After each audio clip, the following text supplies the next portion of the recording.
The morning light filtered through the panoramic windows of our sleek, minimalist penthouse, casting sharp lines across the polished marble breakfast bar.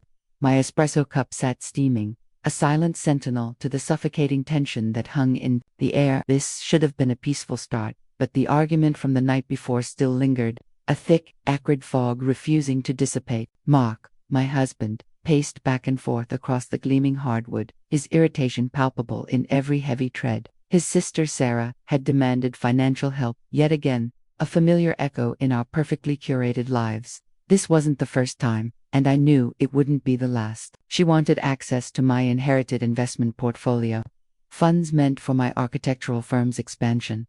Now I'd to prop up her failing high-fashion boutique. When I had calmly, but firmly, refused, it ignited a chain reaction culminating in Mark's fury. I took a slow sip of my coffee, its bitter taste mirroring the atmosphere. Mark's pacing grated on my nerves, but I maintained a composed exterior, feeling his eyes bore into me, silently demanding my capitulation. I wouldn't. This had gone on far too long. Mark, I said softly, breaking the strained silence, we need to discuss this rationally. We can't keep enabling Sarah's financial recklessness. It's not fair to us, and it certainly isn't helping her in the long run. He stopped, turning to face me, his face flushed with anger. Not fair, not helping. She's my sister. We have to help family in need. How can you be so selfish, Emily? I flinched inwardly but held my ground. It's not selfish to set boundaries. Mark, we've bailed her out countless times, and nothing has changed. She needs to learn to manage her own finances. His nostrils flared, a vein throbbing in his forehead. You don't understand. You've never had siblings. You don't know that responsibility. His words stung, but I pushed past the hurt. I may not have siblings, but I understand responsibility. And right now, our responsibility is to our own financial stability. We can't keep draining our resources to rescue Sarah from her self-imposed crises. For a moment, he seemed to deflate, a flicker of hope that my words had finally reached him. But then his eyes hardened, and I knew I was wrong. You're giving Sarah access to your portfolio, he said, his voice low and threatening. She's coming here later today, and you're going to hand it over with a smile. Do you understand me? A chill ran down my spine, but I refused to back down. No, Mark, I won't. We need to help Sarah in ways that actually benefit her in the long run. Perhaps we could help her create a budget, or find a financial advisor. I never finished the sentence. Without warning, he lunged for my grandmother's antique teacup sitting innocently on the counter. Time seemed as slow as I watched the delicate porcelain arc through the air. Then, in a split second, it shattered against the marble, fragments scattering. A sharp shard grazed my cheek, a searing pain that instantly paled in comparison to the ache in my soul. He roared, his voice echoing off the pristine walls. You'll pay for this. Sarah is coming, and you better give her that damn portfolio, or get the hell out. His words were venom, burning deeper than any physical sting. I stared at him in disbelief, my mind grappling with what had just happened. The man I had married, once loved with all my heart, had just shown me the true depths of his entitlement and cruelty. Trembling, I touched my cheek, the sting of the barely there cut, nothing compared to the ache in my heart. I watched as he stormed out of the penthouse, slamming the door with such force that the exquisite glass sculptures on the console rattled. For a few moments, I remained frozen, staring at the scattered fragments of my heirloom teacup on the pristine marble floor. It was as if the shattered porcelain perfectly mirrored the broken pieces of our marriage. As the initial shock began to wear off, a cold realization solidified within me. This penthouse, once our shared sanctuary, wasn't my home anymore. It had become an emotional battlefield, a gilded cage where I no longer felt safe or respected. The towering glass walls that once framed our dreams now seemed to close in on me, suffocating me with the weight of Mark's anger and Sarah's incessant demands. I stood up unsteadily, my tailored silk blouse clinging uncomfortably to my skin. As I looked around the kitchen, memories flooded my mind. Mark and I had painted the abstract mural on that very wall together, laughing as more paint got on us than the canvas. I remembered our first New Year's Eve in this apartment, a dazzling party we hosted, dancing until dawn, convinced our love could conquer anything. We'd shared countless sunrise coffees at this very bar, talking about our grand plans for the future. But those memories now felt tainted, overshadowed by the ugliness of the present. The laughter had been replaced by shouting, the warmth by cold indifference, and the love by what? Control, manipulation. I wasn't even sure anymore. I made my way to the master bathroom, wincing as I examined my reflection in the vast mirror. My cheek was red and irritated from the shard's graze, and I could already see the beginnings of a faint bruise forming. As I gently cleaned my face, I couldn't help but wonder how we had gotten to this point. When had Mark's loyalty to his sister turned into this toxic obsession? When had I become the enemy in my own marriage? As I applied a cool compress to my cheek, Mark's words echoed in my head, "Get the hell out." Maybe, just maybe, that was exactly what I needed to do for my own survival. I needed to escape. The thought both terrified and exhilarated me. Could I really leave? Where would I go? What would I do? How would I start over at 35? My career as an architect now seemingly intertwined with his influence. For years, I had built my life around Mark's ambitions, subtly letting my own professional dreams take a back seat. I had once been a rising star in sustainable architectural design, passionate about creating spaces that nurtured and healed. But Mark, with his senior executive position and demanding corporate lifestyle, had subtly steered me towards projects that were more practical, less niche, fitting neatly into his curated image of a power couple. My part-time passion projects became full-time compromises, slowly eroding my creative spirit. I had believed that if I just loved him enough, supported him enough, he would go back to being the man I fell in love with, the charming, ambitious partner who celebrated my every success. But now, gazing at my bruised reflection, seeing the hurt and fear in my own eyes, I knew I had no choice. I couldn't stay here, couldn't continue to live like this. Mark had crossed an unforgivable line, and I owed it to myself to draw my own line in the sand. With shaking hands, I reached for my phone. I needed to call someone, anyone, to help me figure out my next steps. But as I scrolled through my contacts, the harsh reality of my isolation struck me. Most of my friends had drifted away over the years, put off by Mark's subtly controlling behavior, or my constant excuses for why I couldn't meet up. I paused on Chloe's name, my best friend from college. She was the one who had always been there for me, even when I pushed her away. I hesitated, a wave of guilt washing over me as I remembered all the times I had ignored her gentle concerns about Mark. But I pushed past the guilt and pressed the call button. As the phone rang, I took a deep breath, steeling myself for what was to come. I didn't know what the future held, but I knew one thing for certain. I wouldn't be Mark's punching bag anymore, literally or figuratively. It was time to reclaim my life, my independence, and my self-respect. The phone continued to ring, and with each passing second, my resolve grew stronger. Whatever happened next, I would face it on my own terms. No more compromising my values. No more sacrificing my well-being for someone else's demands. As I waited for Chloe to pick up, I made a silent promise to myself. This was the last time Mark would ever hurt me. From this moment on, I was choosing myself. After ending the call with Chloe, I spent the next hour sitting in stunned silence, my heart pounding in my chest as I replayed the morning's events over and over. The rhythmic tick-tock of the antique grandfather clock in the hallway seemed unnaturally loud, marking each passing moment of my shattered reality.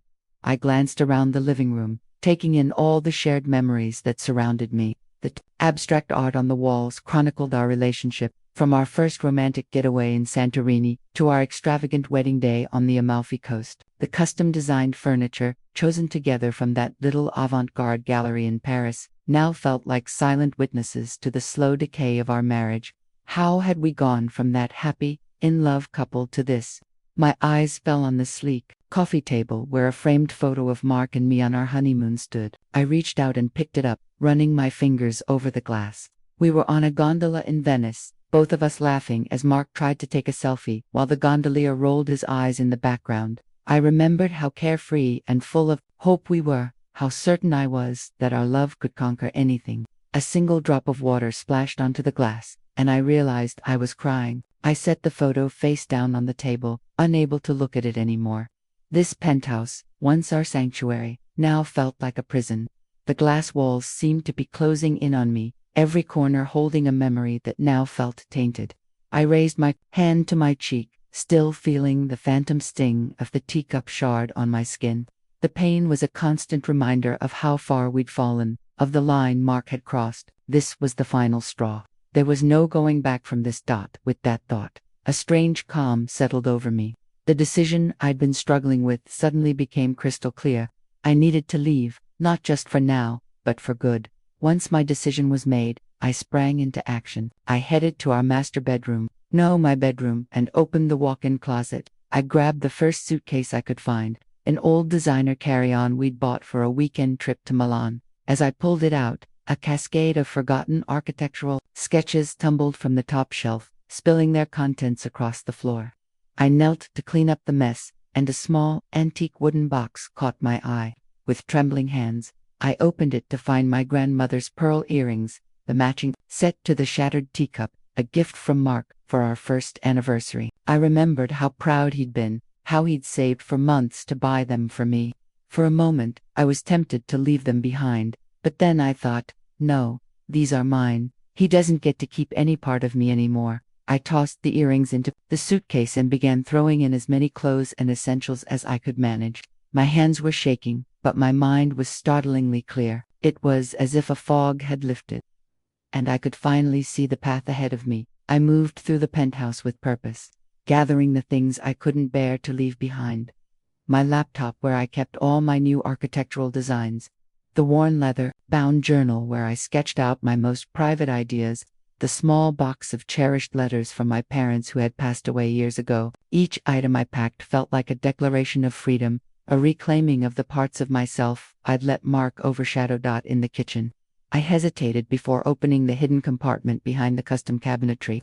Hidden behind a stack of rarely used gourmet cookbooks was a small lockbox. I pulled it down and entered the combination my mother's birthday. Inside was the emergency cash I'd been squirreling away for years, a testament to my quiet foresight.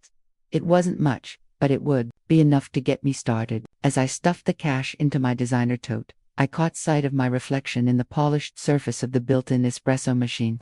The woman staring back at me looked both familiar and strange. Her eyes were red-rimmed from crying, and a faint bruise was forming on her cheek. But there was a determination in her gaze that I hadn't seen in years. I thought about all the times I'd made excuses for Mark's behavior. He's just stressed from work, I'd tell myself. He'll calm down once things settle with his family.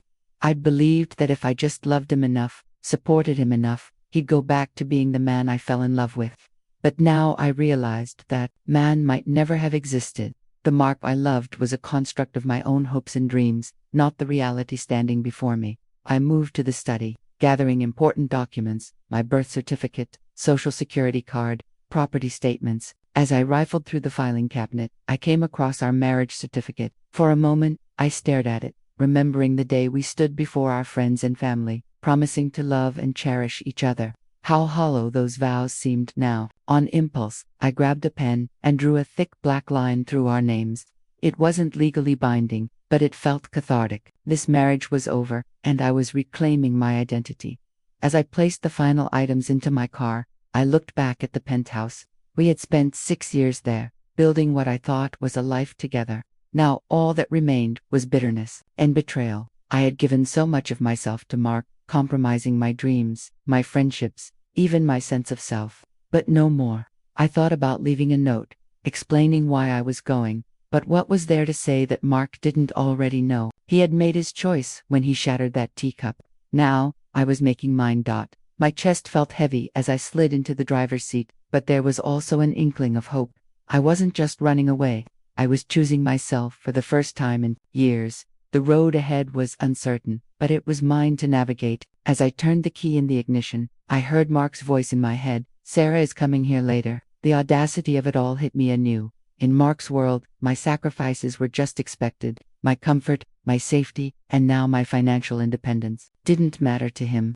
Well, he was in for a surprise when Sarah showed up to an empty penthouse. Driving away from the penthouse felt surreal, like leaving another life. The gleaming downtown streets blurred past, but I had no destination. I just knew I couldn't go back. My mind raced with questions. Where would I stay? What job would I find? How would I start over at 35? My architectural career seemingly tainted by Mark's influence. The uncertainty was terrifying, but less so than returning to that gilded cage, to Mark's anger and Sarah's demands. After an hour of aimless driving, I pulled into the Daily Grind coffee shop bookstore, a vibrant, unpretentious place Mark would have scorned. The aroma of coffee and old paper filled the air, and for the first time, my stomach rumbled. I slid into a booth, ordered a chai latte, and pulled out my phone. Most contacts had faded, thanks to Mark's isolation tactics, but Chloe's name, my college best friend, stood out. Despite the guilt of past neglect, I pressed call. "Emily, is everything okay?" Her voice, full of genuine concern, broke me. Through tears, I recounted everything. Mark's rage, the shattered heirloom, my escape. Chloe listened, her soft sounds of sympathy and outrage a balm to my soul. "Oh, Emily," she said, "I'm so sorry, but I'm so proud of you for leaving. You did the right thing." Her validation was everything. As we talked, a plan formed. Chloe knew Ms. Thompson, a lawyer specializing in abusive situations. She'd arrange a meeting for tomorrow. "Come stay with me," she insisted. "Your family too. Leo and Mia will be thrilled." By the call's end, I had a lifeline, support and, for the first time in years, hope. I finished my latte, left a generous tip and drove towards Chloe's address, a mix of fear, sadness, and growing excitement filling me. This wasn't an end, it was a new beginning. Arriving at Chloe's vibrant loft apartment in the Arts District, I felt both relief and anxiety. This cozy, art-filled space was vastly different from the cold penthouse. Before I could spiral, Chloe rushed out, pulling me into a tight hug. "Oh, Emily, I'm so glad you're here." Years of pent-up fear and sadness flooded out.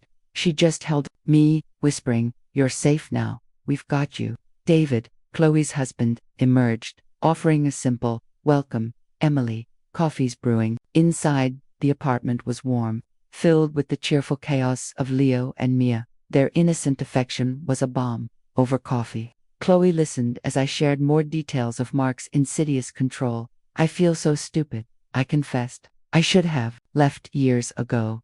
Chloe firmly shook her head. "No, Emily. Abusers are masters of manipulation. The important thing is you've left." She confirmed my appointment with Miss Thompson for the next morning. The thought of divorce was terrifying but liberating. "What about work?" I asked, my architectural dreams long sidelined. Chloe's eyes lit up. "My cousin Olivia, at the Daily Grind coffee shop bookstore, is looking for help. It's not much, but it could be a start." The idea of working amidst books and coffee felt right. We spent the evening making lists, documents, password changes, new email. Each step felt like reclaiming a piece of myself. Chloe handed me a new, prepaid phone, just to be safe. "Mark can't track this one." It was a small thing, but a giant leap towards freedom. She insisted I take her guest room. "You need a safe place to rest. We'll get your remaining things tomorrow with proper legal backing." That night, lying in the unfamiliar bed, I thought of Mark realizing I was gone, and Sarah arriving to an empty penthouse. A small, guilty thrill mixed with my hardened resolve. I wondered what my future would look like, unburdened by his influence. The next morning, I woke, rested. The smell of coffee and pastries, the cheerful chatter of Chloe's family. This was what a family should be. Heading to Miss Thompson's office, I felt a mix of nerves and fierce determination. I wasn't alone. Before we left, I texted Mark, "I am safe, not coming back. Lawyer will be in touch." I hit send, a final, definitive act of reclaiming my life. As we pulled out of the driveway, I knew the path ahead was uncertain, but for the first time, it was entirely my own. The next morning, I woke early, feeling more rested than I had in months. The comforting smell of coffee and freshly baked croissants wafted up from Chloe's kitchen, and I could hear the cheerful chaos of her family starting their day. For a moment, I lay there, savoring the peace. Then, I got up, ready to face the day, and whatever challenges it might bring. After a quick, refreshing shower, I joined Chloe and her family for breakfast. Leo and Mia chattered excitedly about their plans for the day while David quizzed them on their homework between bites of artisan toast. It was a scene of such simple, genuine happiness that I felt a pang in my chest. This was what a family should be like. As Chloe and I prepared to leave for my meeting with Ms. Thompson, the lawyer, I felt a mix of nervousness and fierce determination. I knew the road ahead wouldn't be easy. Mark wouldn't let me go without a fight, and there were still so many unknowns. But as I looked at Chloe, who had dropped everything to help me, I realized something important. I wasn't alone in this. I had true friends, unwavering support, and for the first time in a long time, tangible hope. Before we left, I pulled out my new phone, and after a moment's hesitation, typed out a message to Mark. I am safe. I am not coming back. Please do not try to contact me. My lawyer will be in touch. My finger hovered over the send button as doubts crept in. Was I doing the right thing? Should I give him one more chance? Then, I remembered the look in Mark's eyes as he shattered my heirloom, the years of subtle manipulation and control, and I knew this wasn't just about leaving a bad situation. This was about reclaiming my life, my identity, my future. I pressed send. As Chloe and I walked out to her car, I felt as though an immense weight had been lifted from my shoulders. The road ahead was uncertain, but for the first time in years, it was mine to choose. Whatever came next, I would face it on my own terms. I climbed into the passenger seat, ready to take the next crucial step in my journey. As Chloe started the car, she looked over at me with a knowing smile. Ready? She asked. I took a deep breath and nodded. Ready. And with that, we pulled out of the driveway and headed towards my new future. The law office of Ms. Thompson was nothing like I expected. Instead of the intimidating, sterile environment I'd imagined, it was warm and inviting. Potted plants dotted the corners, and the walls were adorned with vibrant, abstract paintings. As Chloe and I sat in the waiting area, I found myself studying a particularly striking piece, trying to decipher its meaning. Emily. A voice pulled me from my thoughts. I looked up to see a woman in her mid-40s with kind eyes and a no-nonsense demeanor. I'm Miss Thompson. Please, come in.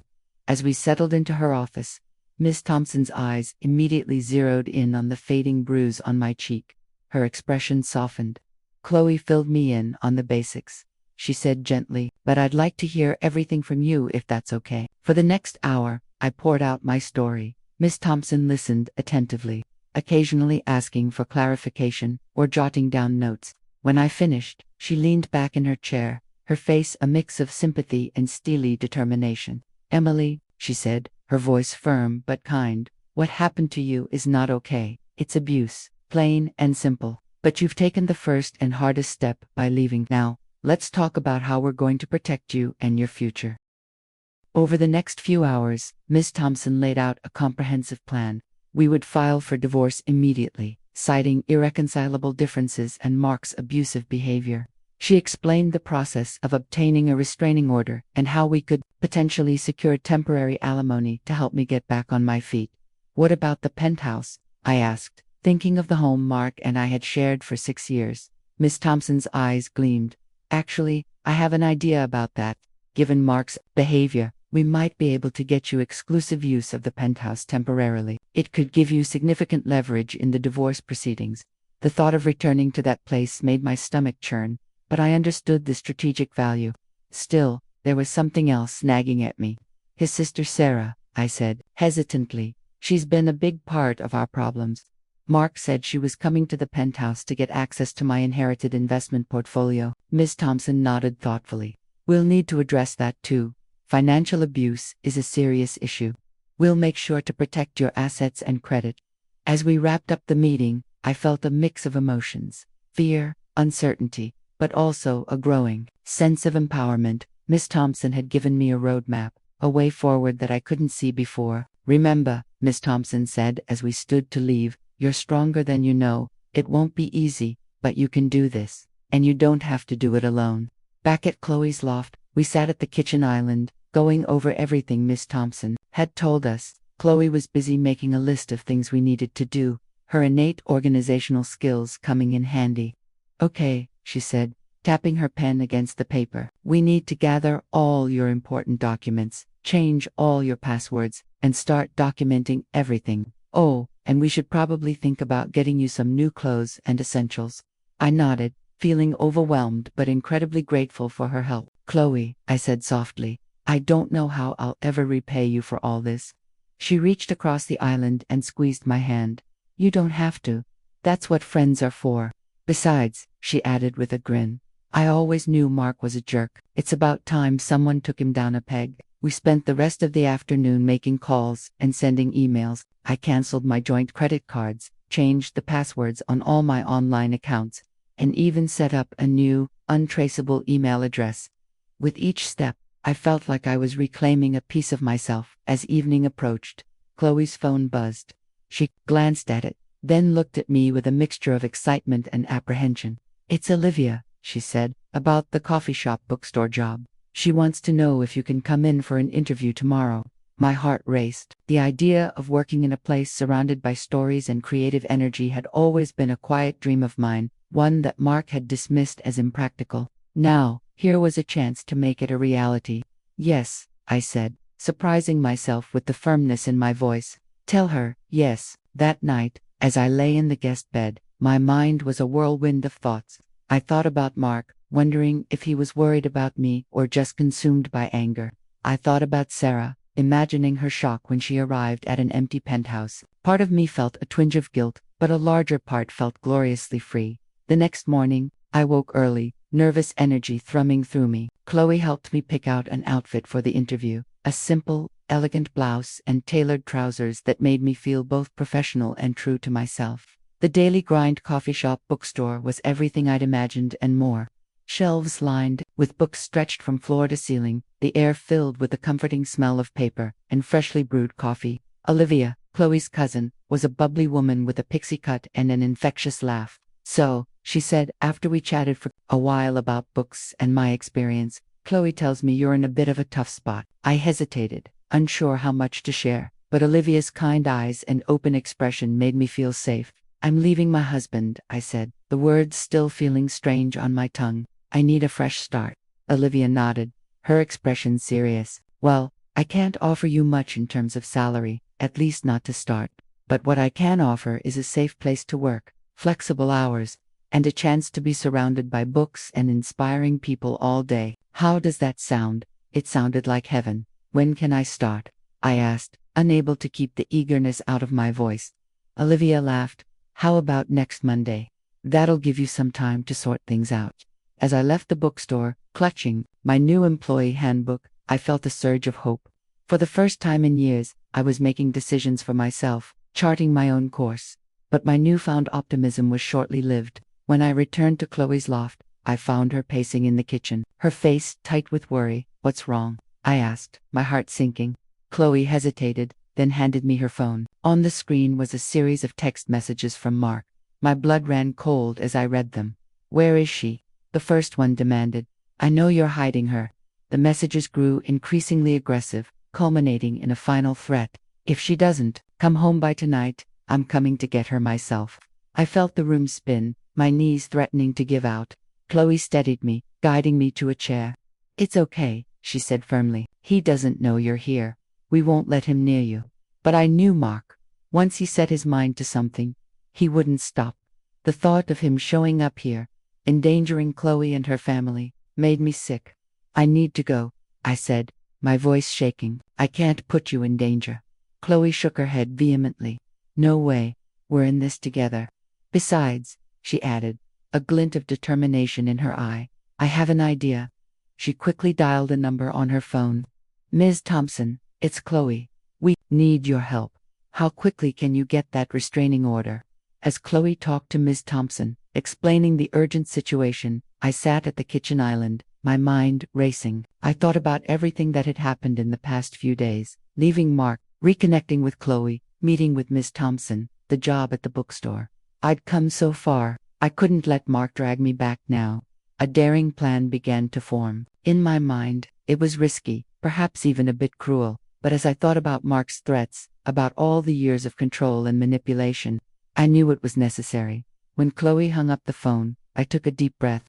"I have an idea," I said, "but I'm going to need your help." As I outlined my plan, I saw Chloe's eyes widen, then a slow smile spread across her face. "Oh, Emily," she said, a note of admiration in her voice, "I always knew you had it in you." For the rest of the day, we worked on putting our plan into action. We made calls, sent emails, and prepared for what was to come. As evening approached, I felt a strange calm settle over me. Whatever happened next, I was ready. As the sun began to set, casting long shadows across Chloe's living room, I sat by the window, watching the street outside. Soon, Mark would make his move, but this time, I would be ready for him. This time, I would be the one in control. The quiet before the storm was almost over, but for the first time in years, I wasn't afraid. I was ready to face whatever came next on my own terms.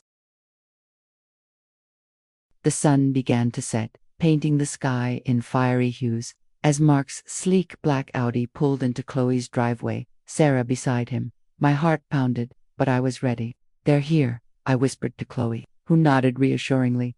Mark and Sarah emerged, radiating anger and smug confidence. Their voices, demanding and shrill, carried through the evening air as they approached the door. Chloe, cool and collected, opened it. "Mark, Sarah, what a surprise. Cut the crap." "Chloe, where is she?" Mark roared. "Come in, we can discuss this civilly," Chloe replied. I stood tall as Mark burst into the living room, his eyes instantly finding me. The fleeting relief in his gaze vanished, replaced by rage. "Emily, what the hell are you doing?" "I'm leaving you, Mark. Our marriage is over." My voice was steady. "You can't just leave. You're my wife. You have responsibilities," he spat. "My only obligation is to myself. I'm done being your punching bag.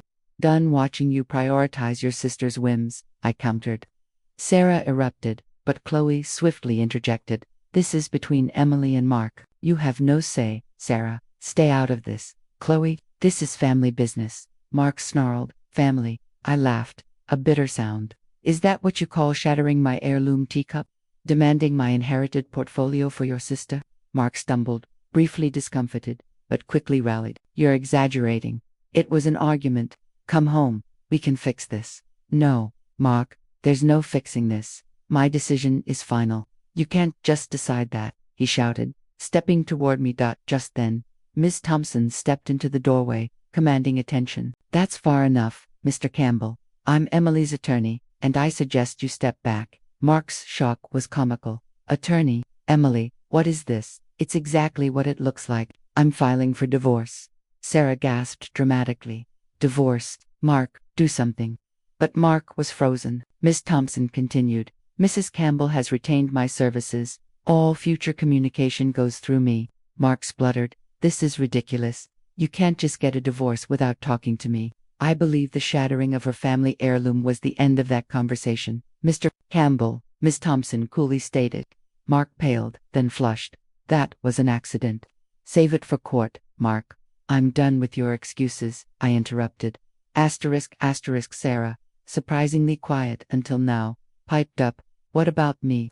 Mark promised me, and I arranged to have the penthouse art collection appraised today. It's partially mine." Miss Thompson's gaze turned steely. "Mrs. Campbell's finances are no longer your concern, Miss Campbell, and any attempt to claim or remove property from the penthouse without a court order will be met with legal action. We've already secured an injunction against such attempts." Sarah's jaw dropped, speechless. Mark, regaining composure, growled. "You think you can just walk away after everything I've given you?" "Given me what, Mark?" I retorted, a surge of righteous anger empowering my voice. "A life of walking on eggshells. Giving up my dreams, my friends, my sense of self. That's not a gift. That's a prison." My words hit him hard. For a moment, I saw the insecure man he once was, but his expression hardened. "Fine. If this is how you want to play, I'll fight you." "You'll get nothing." Ms. Thompson stepped between us. "I wouldn't advise that, Mr. Campbell. My client has substantial evidence of your abusive and fraudulent financial behavior. If you fight this, it all comes to light. Consider your options carefully." Mark's face turned livid, but Ms. Thompson cut him off. "We're done here. I'll be in touch with the divorce papers. Refrain from contacting Mrs. Campbell directly." Mark glared at me, almost fearful. "This isn't over, Emily." I met his gaze steadily. "Yes, Mark, it is."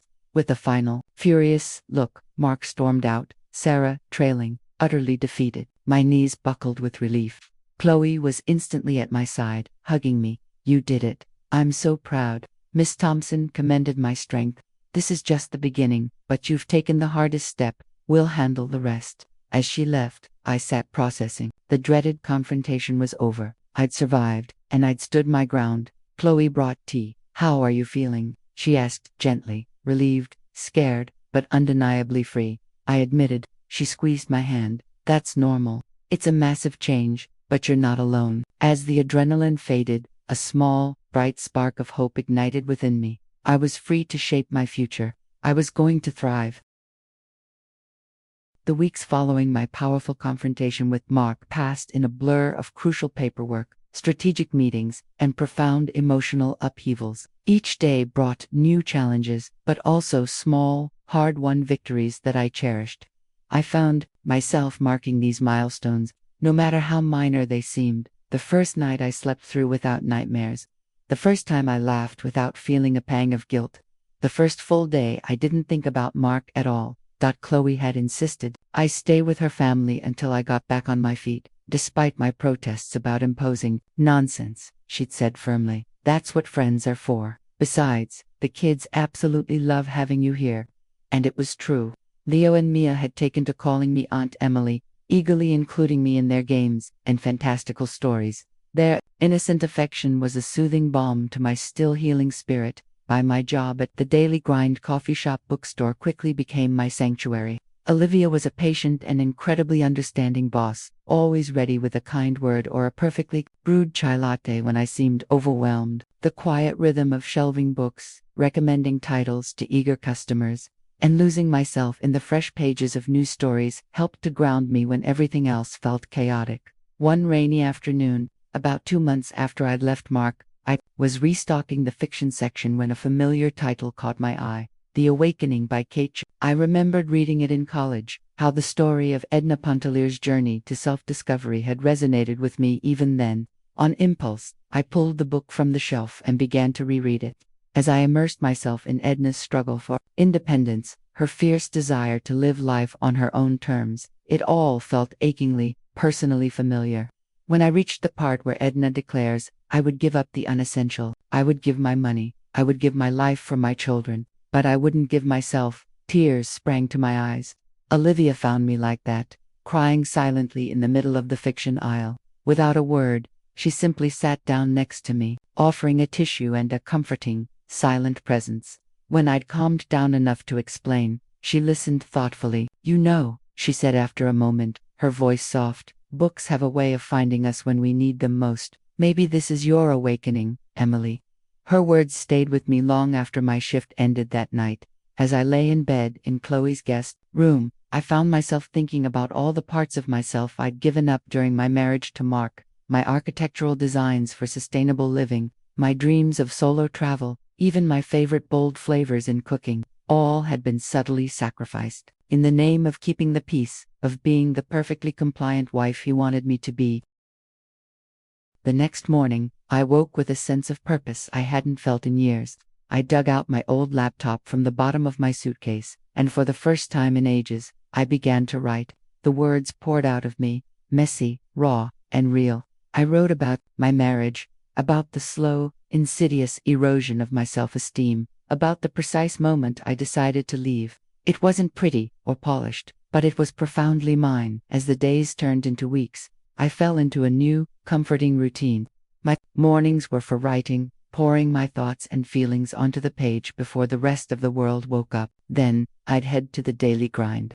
Losing myself in the rich world of literature and the quiet, supportive companionship of fellow book lovers. Evenings were spent with Chloe and her family, sharing laughter and stories, or sometimes, just by myself, rediscovering old hobbies and interests I'd long neglected. Ms. Thompson kept me updated on the divorce proceedings. Mark, true to his word, was fighting every step of the way, attempting to discredit me and hide assets. But with Ms. Thompson's sharp guidance and the meticulously gathered evidence we had, I felt confident in our case. Still, each update brought a mix of anxiety and immense relief. Anxiety over the lingering confrontation, relief that I was one crucial step closer to true, unburdened freedom. One Saturday, about 2 months after I'd left, Chloe convinced me to join her for a revitalizing yoga class. It'll be good for you, she insisted, help you reconnect with yourself. I was skeptical, but I agreed to give it a try. The studio was warm and inviting, with soft ambient music playing and the gentle scent of lavender filling the air. As we went through the poses, I found myself struggling, not just physically, but emotionally. Years of tension and suppressed stress had left my body rigid and unyielding, but, as I breathed deeply through each movement, I felt something profound start to shift within me. Near the end of the class, as we lay in Savasana, the instructor's words washed over me. You are strong, you are worthy, you are enough. And for the first time in longer than I could remember, I believed it. After class, flushed and slightly sore but feeling more alive than I had in years, I turned to Chloe. Thank you, I said simply. She smiled, understanding in her eyes, and squeezed my hand. That night, I had a dream about Mark. In it, he was shouting at me, his face red with anger, but I couldn't hear his words. It was like watching a silent film. I woke up with a start, my heart racing, but as I lay there in the dark, I realized something. For the first time, his anger didn't terrify me. I felt a twinge of sadness for him, for the pathetic man he'd become. But I no longer felt responsible for his emotions. The next morning, I shared this powerful revelation with Chloe over coffee. She listened thoughtfully, then said, You know, Emily, I think you're ready for the next step. What do you mean? I asked, curious. I think it's time for you to find your own place, she said gently. Not because we don't love having you here, but because I truly believe you're ready to stand on your own 2 feet, completely unencumbered. The idea both thrilled and terrified me. Could I really do it? Live entirely on my own? Support myself as a full-time architect? But as I thought about it, I realized Chloe was absolutely right. It was time. The process of finding an apartment was both exciting and overwhelming. There were so many things to consider: location, cost, safety. But, with Chloe's unwavering help and my newfound confidence, I finally found a small, sun-drenched apartment overlooking a vibrant city park. It wasn't the sprawling penthouse, but it was mine. Moving day was a whirlwind of joyous activity. Chloe, David, and even the kids pitched in to help. By evening, my meager but cherished possessions were unpacked, and my new space was truly starting to feel like home. As we all sat on the floor, eating pizza and laughing, I felt a surge of overwhelming gratitude for these incredible people who had become my chosen family. After everyone left, I stood in the middle of my new apartment, taking it all in: the hand-picked, unique furniture from local artisan shops, the few treasured possessions I'd brought from my previous life, the new architectural models I'd started building just for myself. It all came together to create a space that was uniquely, authentically mine. I walked to the window, looking out at the glittering city lights and the quiet park below. For the first time in months, I allowed myself to think about the long-term future, not just the immediate future of divorce proceedings and rebuilding a new career, but the grand, expansive future. What did I truly want? Who did I want to be? As I stood there, I remembered something my grandmother used to say: life is a story, and you're the author. For so long, I'd let others dictate my narrative: Mark, his demanding family, suffocating societal expectations. But now, the pen was firmly in my hand. I could write any story I wanted. I turned back to my apartment, my eyes landing on the small, custom-designed desk in the corner where my laptop sat. Today, a new, exhilarating idea began to form in my mind. Maybe it was time to revisit that grand architectural novel I'd always dreamed of writing, not for Mark, not for anyone else, but for me. With a quiet, determined smile, I sat down at the desk and opened my laptop. The blank page no longer seemed intimidating, but brimming with infinite possibility. I took a deep breath and began to type. Chapter 1, The Awakening. As the words flowed onto the page, I felt a profound sense of peace settle over me. The road ahead was still uncertain, and I knew there would be challenges to face. The divorce wasn't finalized yet, and there were still days when the weight of everything I'd been through threatened to overwhelm me. But sitting there in my new home, writing my own story, designing my own future, I knew one thing with absolute certainty: I was going to be okay. More than okay. I was going to thrive. This wasn't just a new chapter in my life, it was an entirely new book, and I couldn't wait to see how it would beautifully, powerfully unfold. As the first gentle light of dawn began to peek through my window, I finally stopped writing. I'd lost track of time, completely immersed in the vivid world of my story. I stretched, feeling the satisfying ache of muscles that had been still for too long, and made my way to the kitchen to brew some fresh coffee. Standing there, watching the sunrise paint the sky in hues of soft pink and glorious gold, I raised my mug in a silent toast to new beginnings, to rediscovered strength, to the endless, thrilling possibilities that lay ahead, to my new chapter. This is my journey, but what about yours? Have you ever had to reclaim your power and rewrite your own story?